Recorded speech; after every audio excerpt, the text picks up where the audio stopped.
राधे राधे। जय श्री कृष्णा। आज हम श्रवण करेंगे कार्तिक माह महात्म्य का 22वां एवं 23वां अध्याय। नमस्कार दोस्तों, स्वागत है आपका अपने चैनल अति लालसा सनातन उपाय चैनल में। तो चलिए श्रवण करते हैं कार्तिक माह महात्मा का 22वां अध्याय। राजा पृथु ने नारद जी से पूछा, हे देवर्षि, कृपया आप अब मुझे यह बताइए कि वृंदा को मोहित करके विष्णु जी ने क्या किया और फिर वह कहाँ गए। जब देवता स्तुति कर मौन हो गए तब शंकर जी ने सब देवताओं से कहा, हे ब्रह्मादि देवताओं, जलंधर तो मेरा ही अंश था, उसे मैंने तुम्हारे लिए नहीं मारा है। यह मेरी सांसारिक लीला थी। फिर भी आप लोग सत्य कहिए कि इससे आप सुखी हुए या नहीं।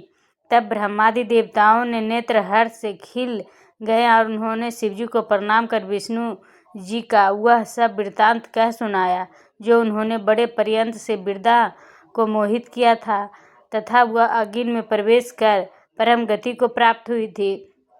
देवताओं ने यह भी कहा कि तभी से वृंदा की सुंदरता पर मोहित हुए। विष्णु उनकी चिता की राख लपेट इधर उधर घूमते थे, अतएव आप उन्हें समझाइए, क्योंकि यह सारा चराचर आपके अधीन है। देवताओं से यह सारा वृत्तांत सुन शंकर जी ने उन्हें अपनी माया समझाई और कहा कि उसी से मोहित विष्णु भी काम के बस में हो गए हैं। परंतु महादेवी उमा त्रिदेवी की जननी, सबसे परे वह मूल प्रकृति परम मनोहर और वही गिरिजा भी कहलाती हैं। अतएव विष्णु का मोह दूर करने के लिए आप सब उनकी शरण में जाइए। शंकर जी की आज्ञा से सब देवता मूल प्रकृति को प्रसन्न करने चले। उनके स्थान पर पहुंचकर उनकी बड़ी स्तुति की।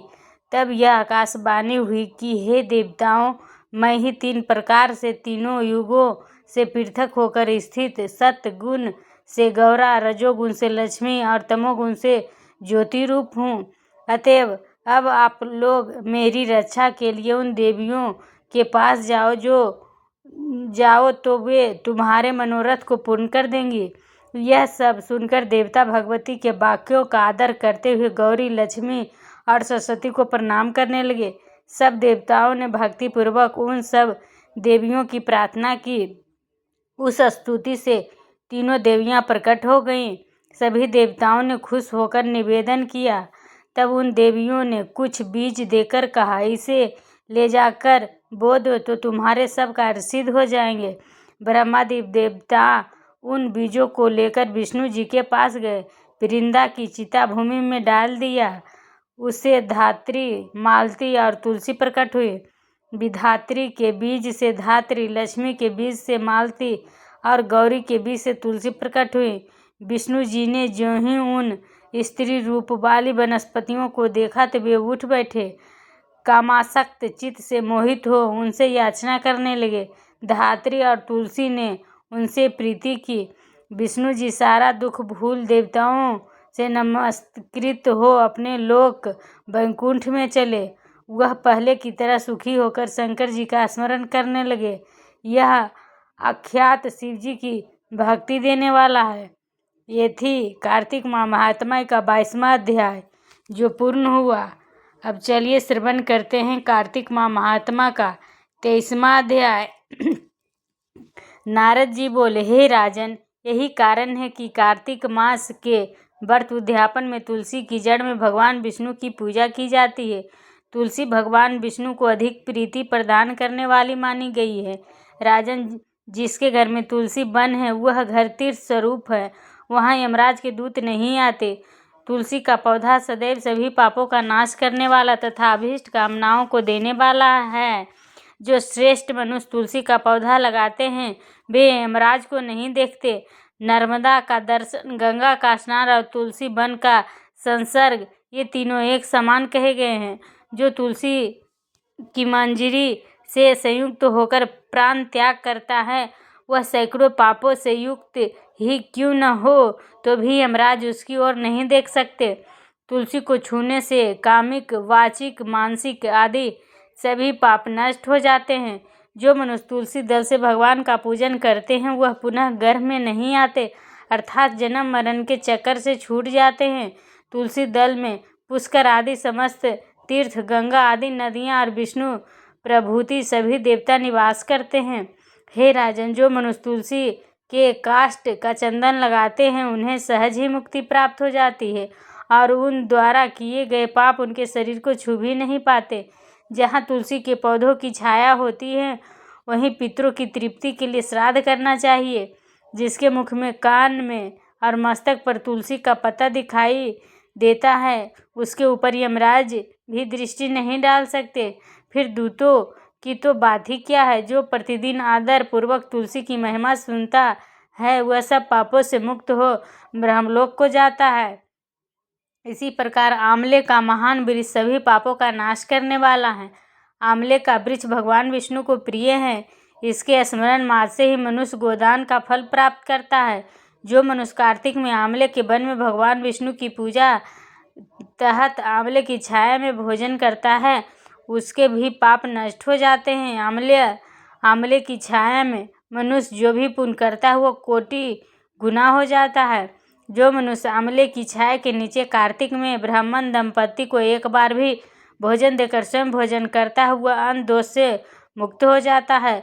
लक्ष्मी प्राप्ति की इच्छा रखने वाले मनुष्य को सदैव आंवले से स्नान करना चाहिए। नवमी, अमावस्या, सप्तमी, संक्रांति, रविवार, चंद्र ग्रहण तथा सूर्य ग्रहण के दिन आंवले से स्नान नहीं करना चाहिए। जो मनुष्य आंवले की छाया में बैठकर पिंडदान करता है उसके पितर भगवान विष्णु के प्रसाद से मोक्ष को प्राप्त होते हैं। जो मनुष्य आंवले के फल और तुलसी दल को पानी में मिलाकर स्नान करता है उसे गंगा स्नान का फल मिलता है। जो मनुष्य आंवले के पत्तों और फलों से देवताओं का पूजन करता है उसे स्वर्ण, मणि और मोतियों द्वारा पूजन का फल प्राप्त होता है। कार्तिक मास में जब सूर्य तुला राशि में होता है तब सभी तीर्थ, ऋषि, देवता और सभी यज्ञ आंवले के वृक्ष में वास करते हैं। जो मनुष्य द्वादशी तिथि को तुलसी दल और कार्तिक में आंवले की छाया में बैठकर भोजन करता है उसे 1 वर्ष तक अन्न संसर्ग से उत्पन्न हुए पापों का नाश हो जाता है।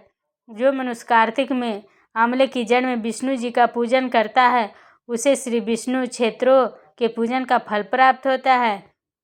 आंवले और तुलसी की महत्ता का वर्णन करने में श्री ब्रह्मा जी भी समर्थ नहीं हैं। इसीलिए धात्री और तुलसी जी की जन्म कथा सुनने से मनुष्य अपने वंश सहित भक्ति को पाता है।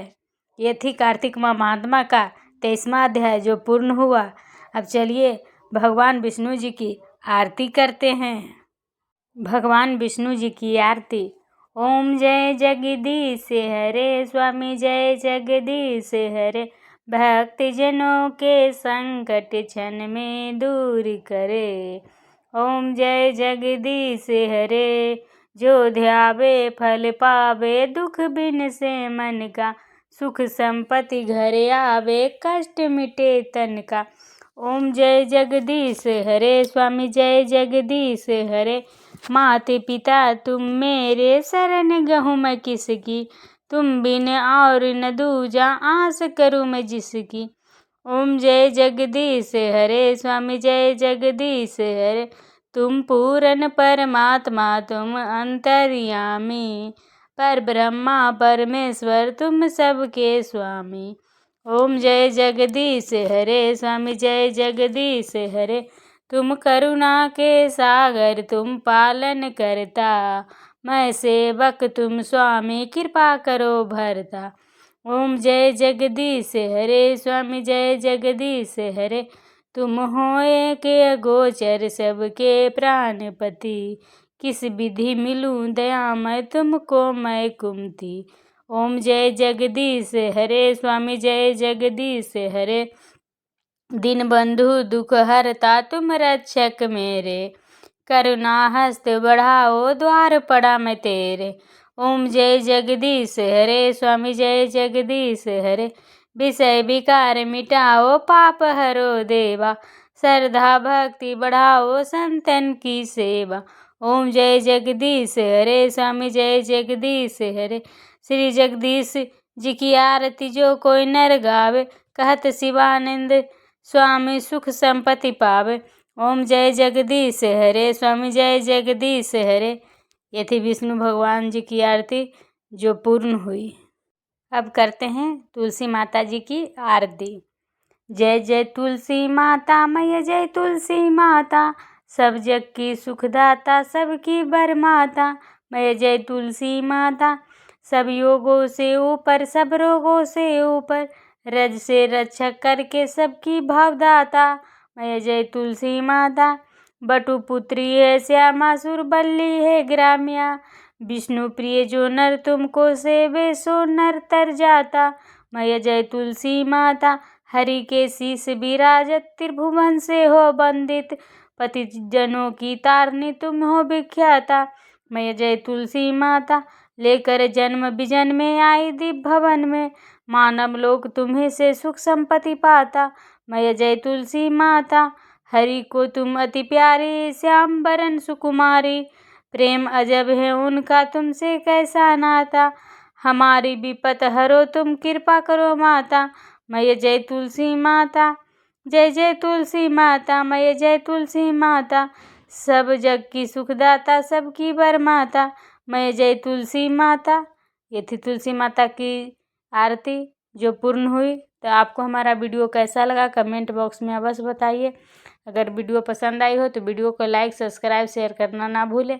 अगर चैनल पर पहली बार आए हैं तो चैनल को प्लीज़ सब्सक्राइब कीजिए और कमेंट बॉक्स में जय श्री हरि अवश्य लिखिए। जो भी भक्त गण जय श्री हरि लिखेंगे उनकी मनोरथ पूर्ण होगी, हरि कृपा करेंगे सब भक्तों पर। तो प्लीज़ जय श्री हरि अवश्य लिखिए। Thanks for watching.